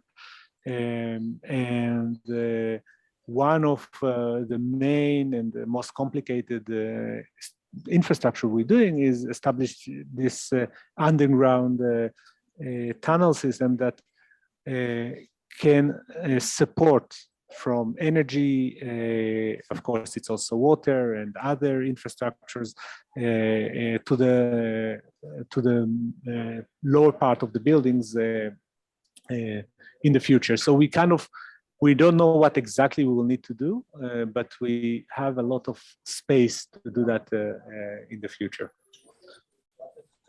Thank you very much. Sorry to interrupt this in this point, but any further questions, you can refer to Erez by the email he mentioned in the chat. So please copy that. Please do so. And thank you very much for being able to join us, Erez. Moving on to Zavki at Architects. Thank you. Hi, hello, how are you? We're happy to be here. Daniel Zahi and David Zahi and Pedro Peña should be here as well. Let me share the screen. So we're from Zahi Architects and Studio PES. What we wanted to do quickly is to show rapid fire kind of our approach to design, mainly of healthcare facilities, but also in general to design. These are offices in Tel Aviv and in Basel in Switzerland. We are around 20 people in Tel Aviv and another 6 people in Basel in Switzerland. So we work comfortably in international. Daniel, we cannot hear you very well. There is some interruption. Now, is it better? If you can speak, yeah, let's try again. Okay. So we will present our office shortly. We, a bit like our colleagues from before, we have a lot of experience in hospital design, from designing the entire hospital from scratch to now and to the single building, from the master plan of the Sheba campus to in the past, to the Meir Hospital in Kfar Saba, the Ziv Hospital in Sfat, and buildings in the Swarovski Medical Centers today. My history consists of also working for Herzog & Demron on one of the biggest projects in Switzerland of the Roche building in Basel, where we opened an office later on.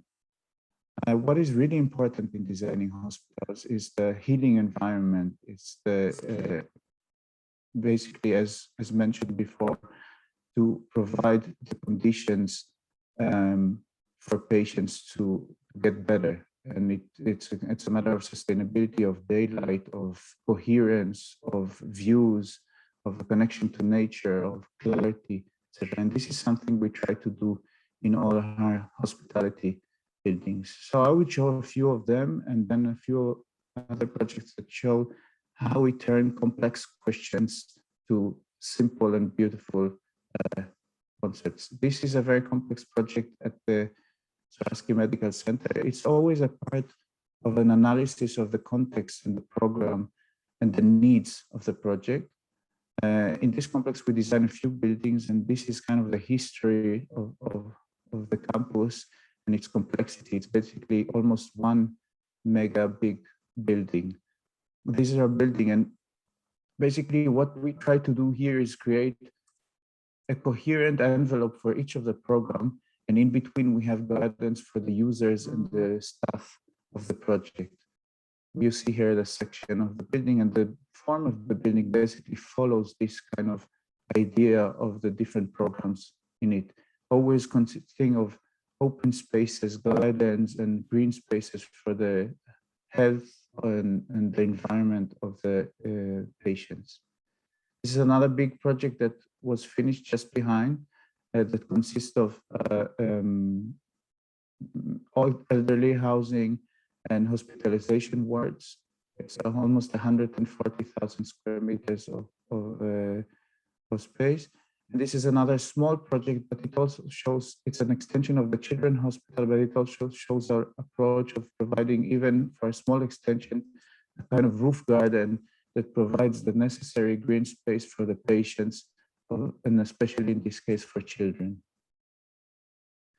It's another project we are doing in the Meir Hospital in Saba, part of the campus. And this is a kind of center that combines hospitalization wards and elderly housing. Again, each one gets their own envelope, fitting it needs, and connects well to the city and to the main infrastructure of the hospital. This is another elderly education. And now I would like to show how in each project in complex projects, we try to add some added value to the project that kind of consists of the basic needs of the project. This is a project we just finished at Tel Aviv University. It's the first building on campus that opens to the city, and basically changes the paradigm of the Tel Aviv University campus. The design was following an analysis of the environment and the sun solstice, while we came up with an idea of basically creating this new kind of shading elements that shades the building on one hand and doesn't prevent views to the outside on the other hand, and creates also a very striking architectural identity. All our projects are performed in full 3D environment of BIM, which of course makes the design more efficient and coherent. This is the project we just finished. There's a very big competition we won in Jerusalem for the courthouse, which combines all the different courthouses in Jerusalem except the Supreme Court. Again, here, what we did is to give a house for each of the different courthouses while providing gardens for this stressful environment and a very light-filled interior space that makes people relax and in this kind of complex environment. It's a small lab building up north in Israel, but also here we try to provide a roof terrace where people can look at the views of the surroundings, and this is under construction now. And also a space where people can meet, discuss, and create new ideas. We did a lot of buildings for the pharma industry. This is one specifically for Teva Pharmaceuticals in Jerusalem. Also here, even in the production areas, there's abundance of daylight and views to the outside. These are all clean rooms. This is our biggest project to date in Switzerland. It's a campus for the Bern University, combining a lot of faculties. In this project, we did something very simple. We gave each of the faculties its own volume, so to say, on top of a plinth that combines all of them and allows the building to be open also when the school itself is closed, via this main street facing the park, with entrances to all the different public functions such as theaters, jazz, halls, etc. In each of the spaces here, specific quality was given to create this identity of the different schools. Thank you very much. I think I'll just finish with last sentence, that what we try to really understand is what is the question in each of the projects, and then by realizing what the question is, we try to give it simple solutions. Thank you. Thank you very much, Daniel and Zarhi Architects. Would you like to put your email in the chat box so that people could reach you? Sure. And we have time for one question. So if anybody is up to, please.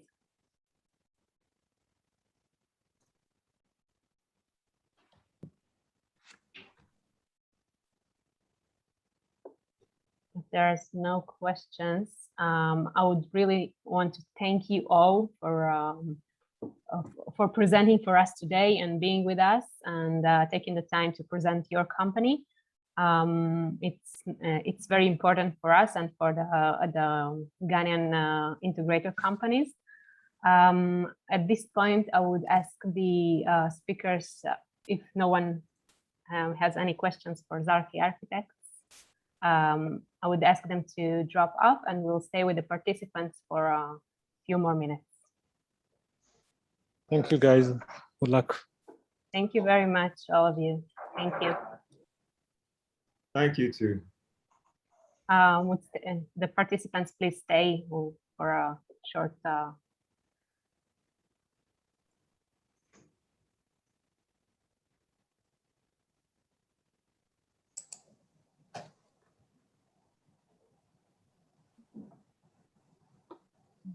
minute.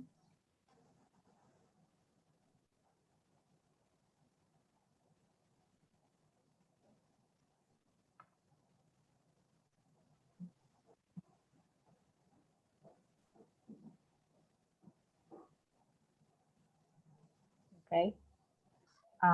So we have another speaker, Dagan Moshli.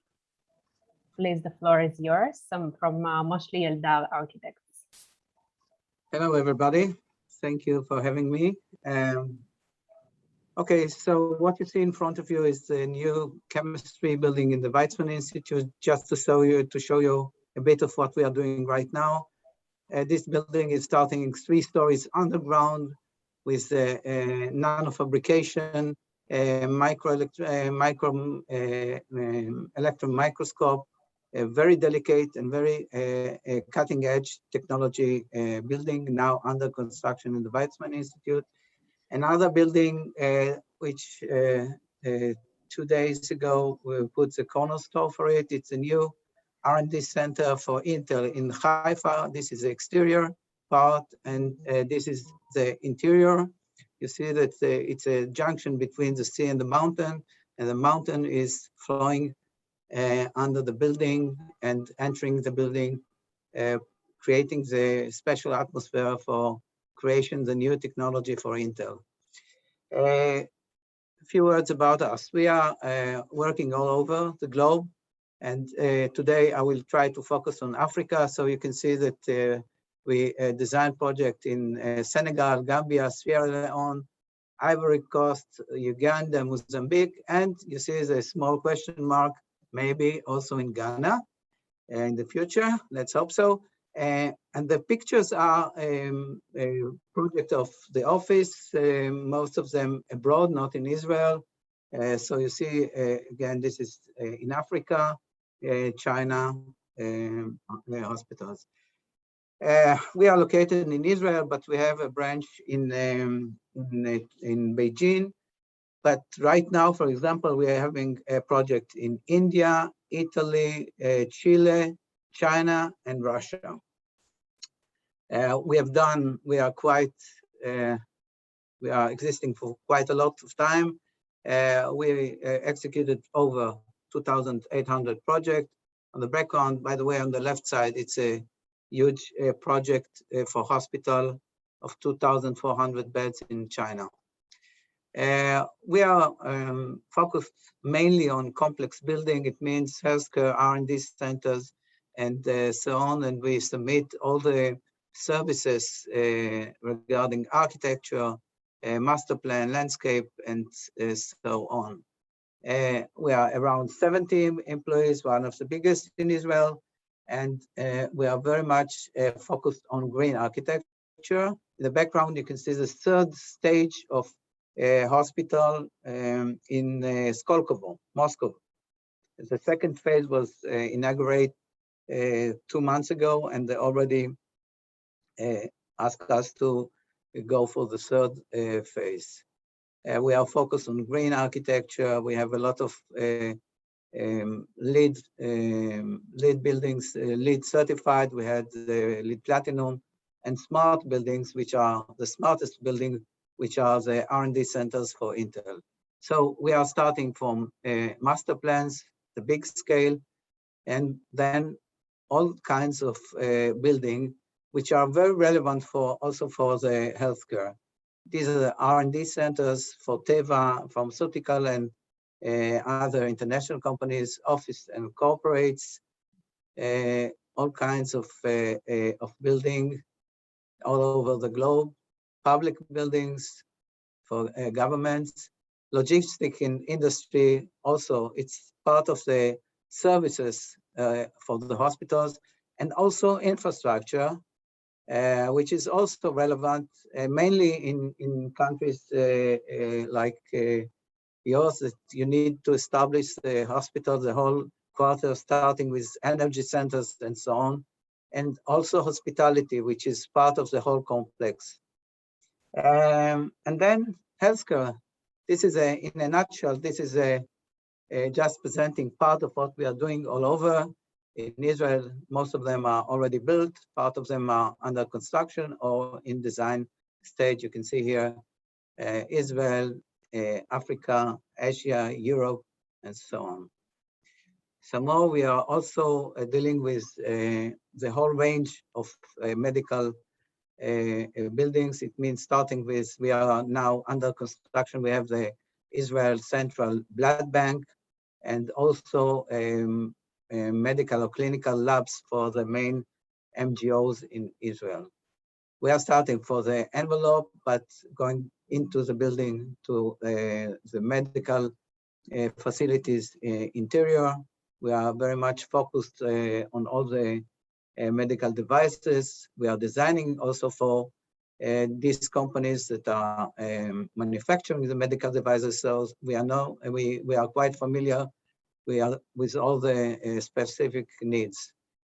Regarding using technology and BIM, because hospitals is a very complex one, and we are talking about long distance design, it means that the building should be very high level of accuracy. All the coordination of all the system, we are working with 3D systems, that everything will be coordinated, so there will be no need to do a lot of changes during the design, construction stage. This is a partial list of the built hospital, under construction, and in design. Under construction right now we have around 6, and in design another 9. Just focusing through the regions. Africa.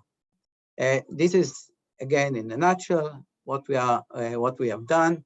So you can see on the left side on top, starting with very small intervention and renovation of hospitals, up to a full site, full campus in different countries. So we have to adapt to the context, and these are some samples. This one is in Senegal.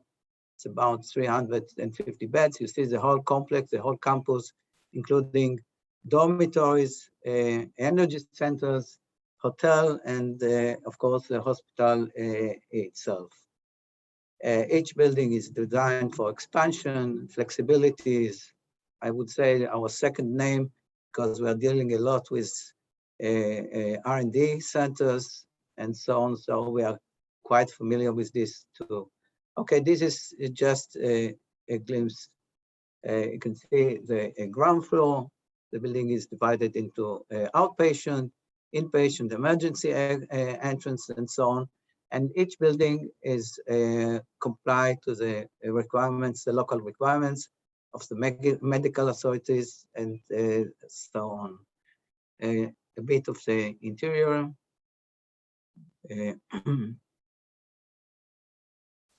All kinds of wards, different rooms, different design, including the laboratories, neonatal, the hotel and dormitories for the staff that can stay nearby the campus.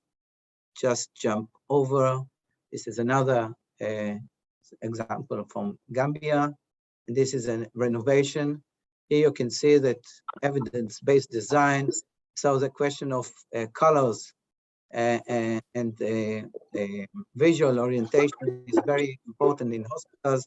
So in this very, very delicate intervention in this hospital, we started with this, and you see this very simple, very modest, but still we go to this level, and it's amazing how it influenced the reaction of the people in the place. Another one is in Sierra Leone. It's an oncology center with 2 accelerators, linear accelerators. It's relatively small building focused on oncology. This is another one, another building in Uganda. And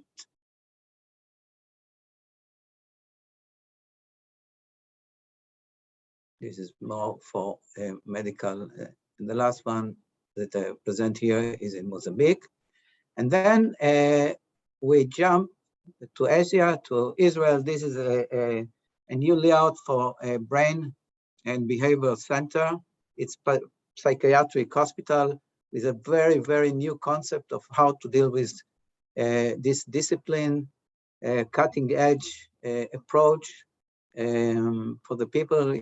This building includes simulation, a mall, which is underground, on the ground, which is simulating the real life.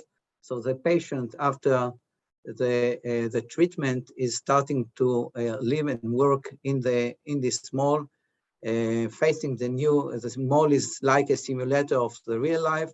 And then if he fits to come back to the community, he released and go back to the community. It includes also path for children and so on. You can see the lower level of this hospital. This is right now under the design. These are in Rambam Hospital, Oncology Center, and cardiovascular. This is the oncology part. Build and operate, and this is the cardiovascular side of it with all kinds, and the tower, which is mainly for outpatient and research laboratories. Okay, this is China, huge hospital. The design is very special, and it's designed to be expanded during the years up to 2,400 beds. It's a huge project. Coming back to Israel, this is an existing hospital in Haifa, and here we designed, this is the existing one, and this is a new one, and they are connected underground and with bridges, but this is the existing, which is from the 80s. We did some renovation inside, the eye room, the neonatal ward. This is neonatal in the Soroka in the Negev that we did with Sharon architects. We did the interior and they did the envelope of the building. This is for Asuta in Be'er Sheva. This is a previous design. This is another one in Ramallah here in the West Bank, oncology center for 3 accelerators and PET-CT. Again, we have to wrap up. So. Okay, China. This is an interesting case because we started from existing site, and then we use the second skin in order to cover the building and to put all the modern infrastructure into the building, and this is the outcome of the building. So and this is a new oncology in Ha'emek. It's under construction. Now it's almost in the finish stage. It's a new concept for oncology hospital. You can see here the chemotherapy. It looks like a first class seats in a jet airplane, but you have the opportunity to get the, and this is for chronic. It was a proposal, not built, for people that will stay for a long time in the hospital. So we try to create them the feeling that they can stay for a long time, like a second home. This is another Asuta in Rishon LeZion, which is almost under construction. Another cardiology in Rehovot, and back to China, another type of hospitals. Last one in Europe. This is already exists. This is in Skolkovo. This is a first and second stage of a hospital, a new hospital there. This is a lobby existing.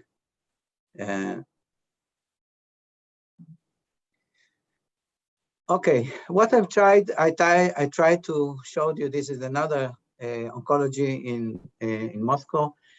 that we try, first of all, that we are quite experienced in this field, and that we are down to earth, and we are trying to bring all our experience. We have, by the way, in the office around 800 years of experience of architects, and we are trying to focus and to give the right and the right answer to the question and the context of the building. So we are trying to fit the architecture to the site, to the culture, and of course, everything is evidence-based design, because we are dealing with very serious and accurate field, which is the hospital and healing and health of people. Thank you. Thank you very much, Dagan. Time for only one question, and then we'll end up this session.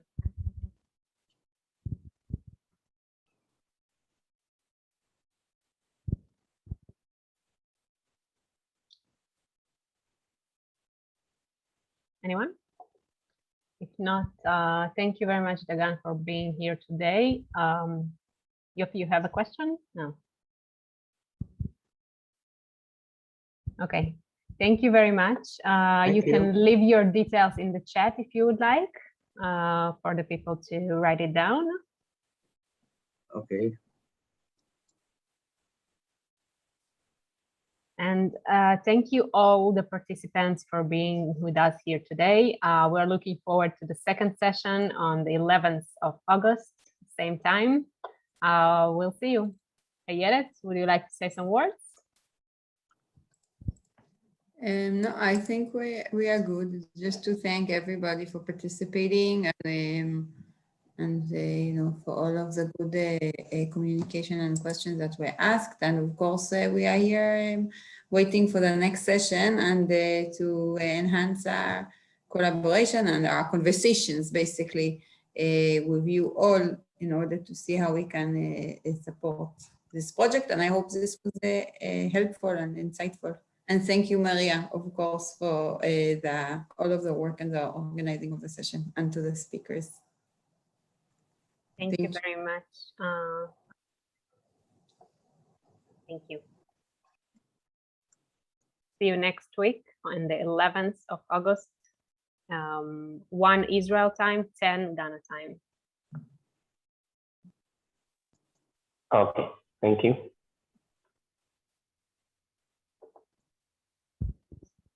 Maria, I think next time we'll try to get more room for conversations and for interactions, but we'll work on that. Because I'm curious to hear more from our Guinean fellows where that meets them and so on. But hopefully we want to respect everybody's time, so we'll do that next week. Bye-bye. Bye.